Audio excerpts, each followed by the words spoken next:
اور اگر رمضان کا مہینہ تو پورا معافی کا مہینہ ہے کہ دوزخ کے دروازے بند ہو جاتے ہیں، جنت کے دروازے کھول دیے جاتے ہیں، شیطان قید. آپ دیکھتے نہیں نمازی کیوں بڑھ جاتے ہیں رمضان شریف میں؟ کہ وہ نامراد قید ہو جاتے. تو کسی کو زنجیروں میں باندھا ہو وہ چل تو نہیں سکتا، چھوڑ دو زنجیریں تو چل پڑے گا. تو اللہ تعالی ہم سب کی حفاظت فرمائے. کوئی دعویٰ نہ کرے، لیکن جو تھوڑا سا غفلت میں ہوتا ہے تو ایمان کمزور ہوتا ہے، انہوں تو شیطان بن کے جامع نہیں دیتے. جمعے جاواں گے، جمعے کئی جمعہ بھی نہیں پڑھتے، عید تے جاواں گے، کوئی عید بھی نہیں پڑھتا. یہیں یہ ایک نگینہ سینما کے مالک نے بیان کروایا تھا اور اس نے بعد میں اس سینما کو گرا دیا. آج کل وہ کینیڈا میں ہوتا ہے.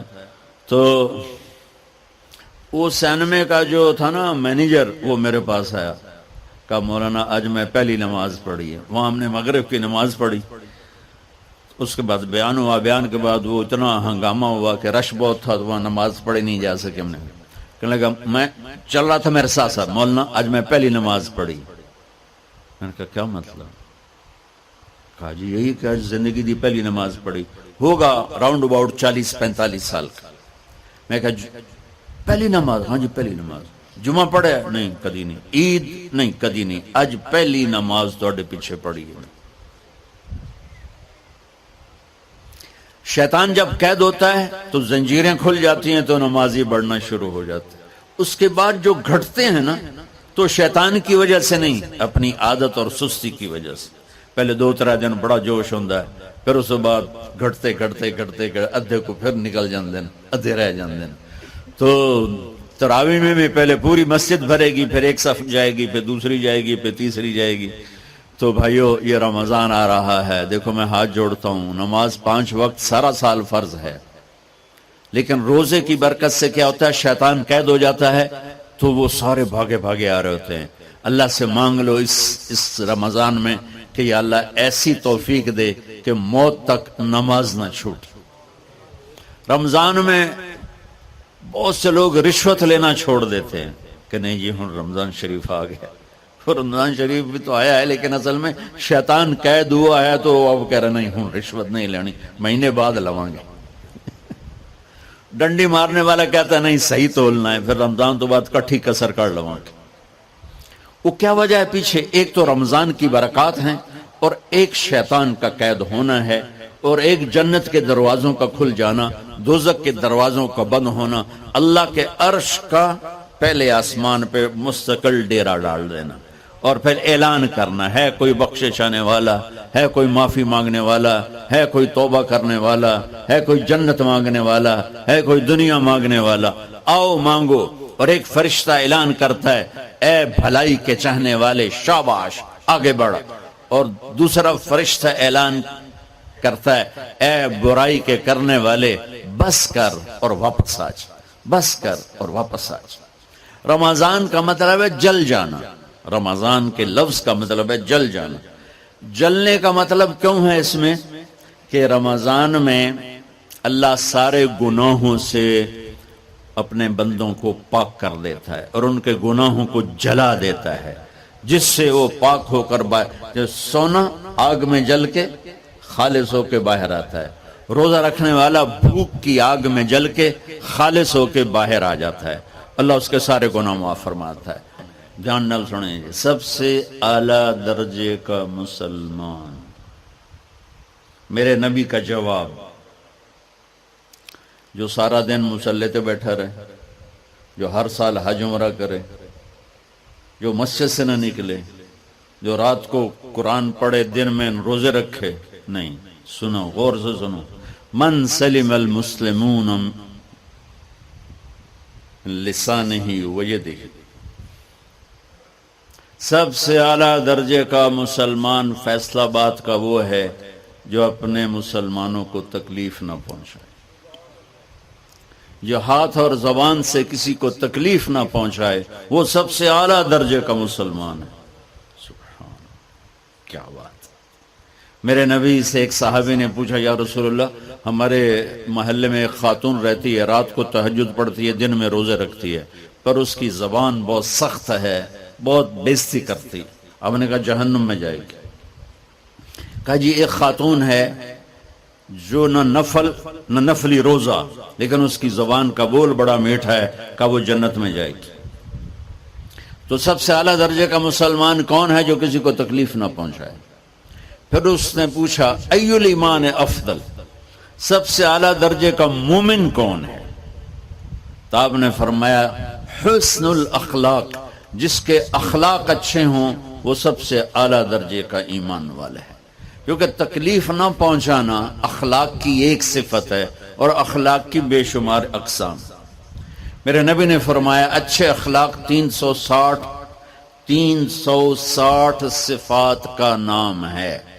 ایک صفت بھی کسی مسلمان مرد عورت کے اندر ہوگی تو جنت میں چلا جائے گا. سامنے ابو بکر بیٹھے تھے، کہنے لگے یا رسول اللہ کو میرے اندر بھی ہے؟ تو آپ نے فرمایا تیرے اندر ساری ہے، ساری تیرے اندر ساری. تو ابتدا بھی بتا دی، انتہا بھی بتا دی. اور عبادت بھی مسلمان کو اخلاق تک پہنچاتی ہے. اب سنو قرآن سے، اللہ تعالیٰ انسان کسے کہتا ہے؟ ایمان والوں کو. ان الذین کفروا من اہل الکتاب والمشرکین فی نار جہنم خالدین فیہا اولئک ہم شر البریہ. سب سے بدترین مخلوق وہ ہے جو اللہ کو نہ مانے، جو اللہ کے دین کو نہ مانے. آپ نے کہا وہ سب سے بدترین مخلوق. تو لا الہ الا اللہ محمد رسول اللہ ہمیں انسانیت میں داخل کرتا ہے. انسان ہے ہی وہ جو لا الہ الا اللہ محمد رسول اللہ کا کلمہ پڑھتا ہو. میرے رب کے نزدیک نماز کیا ہے؟ نماز کیا ہے؟ بول بھائی. ہاں، میرا اللہ کہتا ہے ان الصلاۃ تنہا. اب آئی نہیں چل رہا.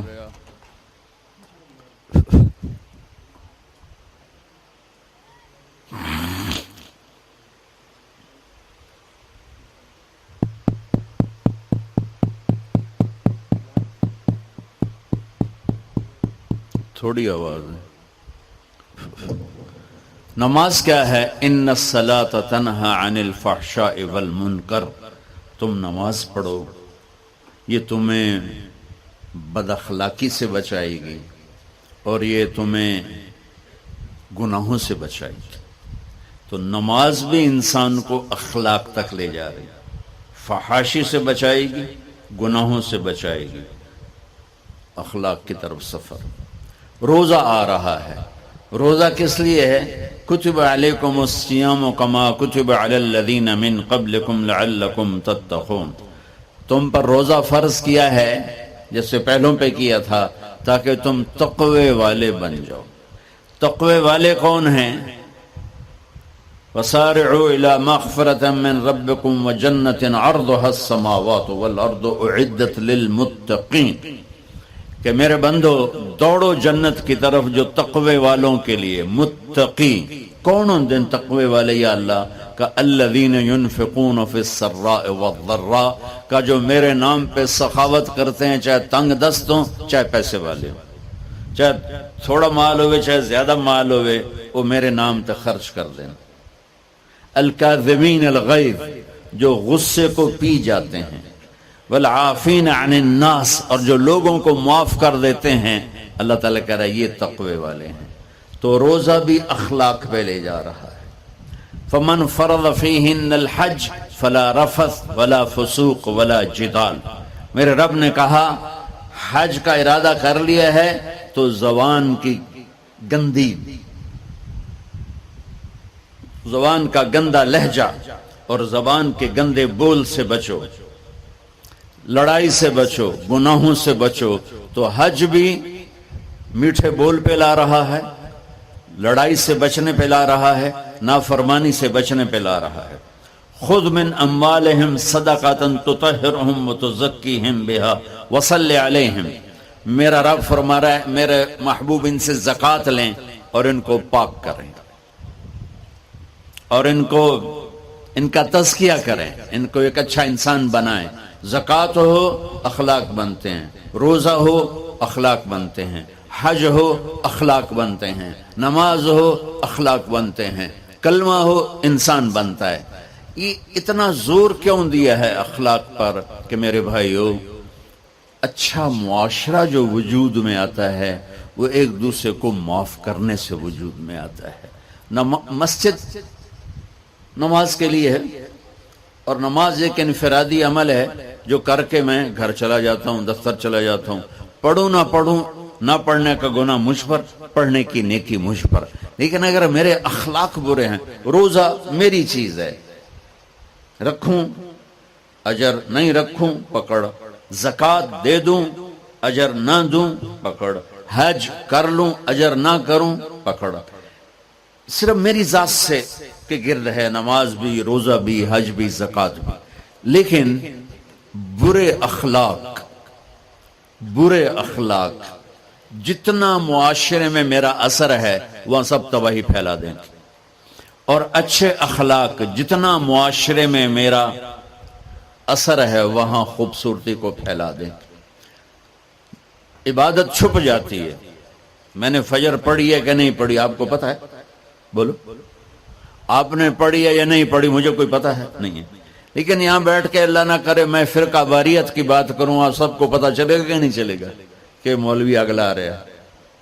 اور یہاں بیٹھ کے میں محبت کی بات کروں تو آپ کو پتہ چلے گا کہ نہیں چلے گا کہ یہ محمد مصطفیٰ صلی اللہ علیہ وسلم والے اخلاق بتا رہا ہے؟ تو اخلاق چھپتے نہیں، برے ہوں یا اچھے ہوں، ظاہر ہوتے ہیں۔ اور سب سے زیادہ اس آدمی کا خاندان، جس آدمی کو بدتمیزی کی عادت ہے، وہ بیوی کے دل کو برباد کر دے گا، ماں باپ کے دل کو برباد کر دے گا، اولاد کو برباد کر دے گا، دوستوں کو، نوکروں کو برباد کر دے گا۔ اس کے نوکر سامنے کہیں گے میاں صاحب، شیخ صاحب، سیڑ صاحب، خان صاحب، اتھے جا کے گالی کڈھن گے۔ اور جس کے اخلاق اچھے ہوتے ہیں وہ اپنے گھر کو خوبصورت بنا دیتا ہے، رشتوں کو خوبصورت بنا دیتا ہے، ملازموں کو خوبصورت بنا دیتا ہے، اپنے کاروبار کو، اپنی زندگی کو، ہر پہلو اس کا خوبصورت ہو جاتا ہے۔ اچھے اخلاق لباس کی طرح ہیں جو میرا ہر عیب چھپا لیتے ہیں، اور برے اخلاق ننگے آدمی کی طرح ہے جس کا ہر عیب سامنے آ جاتا ہے۔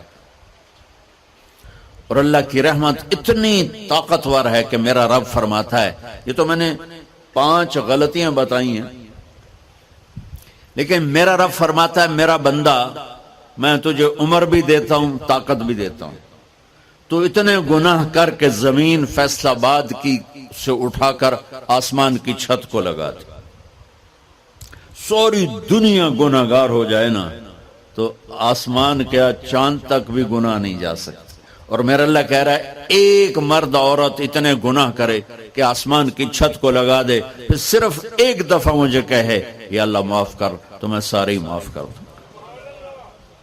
تو بھائیو یہ رات بھی معافی مانگنے کی ہے۔ تو میرے عزیز اور رمضان شریف آ رہا ہے، اپنے دل کو کینہ سے صاف کرو، بغض سے صاف کرو، نفرت سے صاف کرو، کسی سے لڑے ہوئے ہو اللہ کے واسطے صلح کر لو، یہ لڑنے کی جگہ نہیں ہے، محبت کر کے جاؤ تو اللہ بڑے اونچے عالی درجات نصیب فرمائے گا۔ اور اللہ تعالیٰ موقع دے تو رمضان میں ایک 3 دن تبلیغ میں اللہ کے راستے میں ضرور لگا لینا۔ تو سارے بھائی نیت کرتے ہو؟ سنتیں پڑھ۔ اللہ نے زکوٰۃ فرض کی ہے تو زکوٰۃ نکالو۔ اب تو اتنے حالات ہیں کہ متوسط طبقہ بھی زکوٰۃ کا مستحق ہے، اپنے زکوٰۃ سے بڑھ کے نکالو، کیونکہ زکوٰۃ دینے والا بخیلوں سے تو نکل جاتا ہے لیکن سخیوں میں داخلہ اس سے اوپر کرے گا تو ہوتا ہے۔ 2,500 دے دیا نا 1 لاکھ میں سے تو باپ پہ بخیل کا لیبل نہیں لگے گا، لیکن سخی کا بھی نہیں لگے گا۔ اوپر 54 خرچ کر دو تو ایک سٹیپ آپ آ جائیں گے۔ سخی بن کے زندگی گزارو، لوگوں پہ خرچ کرنے کا مزہ بہت ہے، جوڑنے کے مزے سے زیادہ لگانے کا مزہ ہے۔ تو رمضان آ رہا ہے، خرچ کریں، زکوٰۃ سے بڑھ کر دیں، انتہائی ضرورت مند ہیں ہمارے لوگ۔ ابھی تو وہ جو سیلاب سے جو گھر گرے تھے ابھی تو وہ ہی نہیں بنے، کتنے ہزاروں لوگ بے گھر بیٹھے ہوئے ہیں۔